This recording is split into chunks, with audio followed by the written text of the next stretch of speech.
why I even wanted to be this involved in politics happened in May of 2010 when I was sitting in the audience and I witnessed lots of parents and lots of educators who came to the council meeting who were asking the council to please approve the then defeated school budget. One particular woman, who I remember vividly, had a petition that was signed by 20 residents, many of them who were foreign nationals who own homes in Englewood Cliffs. They pay real estate taxes, but they cannot vote. And those people were more than willing to pay the small increase that would have resulted had the budget passed.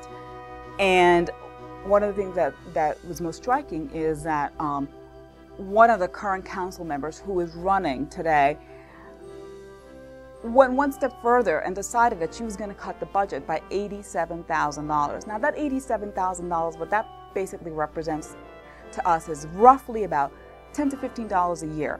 And $10 to $15 a year for every single home here. What that represents to us in a day-to-day basis are basically 3 lattes, if you will, and maybe 1 martini, whichever way you want to look at it. But it's not, you don't cut children's education, because education is a great equalizer, and it's what's going to get our children to the next level. And it's the great thing about being an American, that you're able to get the kind of education that we have here. And in Englewood Cliffs, having raised 2 children here, the education that they received here was a terrific foundation for the schools that they went on to go to in New York and even throughout their college careers. They still refer back to their days in Englewood Cliffs and how great that was and how caring those teachers were. And isn't that what we want for all of our children? A great foundation to get them started in life. So I decided that things were very wrong when we cut down education by basically 3 lattes a year, which we can all well afford, simply because we didn't understand the issues and because we didn't find it important to fund education. The other thing that struck me was that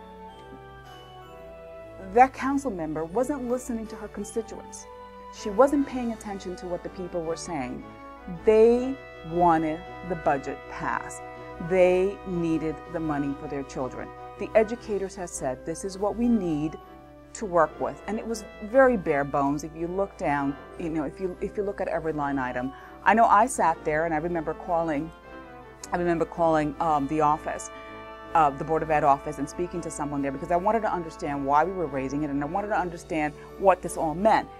And a lot of the things, the reasons why they were doing it was basically out of their control.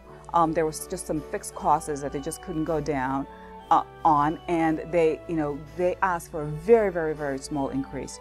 But instead of even going along with what had not been passed, instead they decided to decrease it. To me, that was just that was a turning point.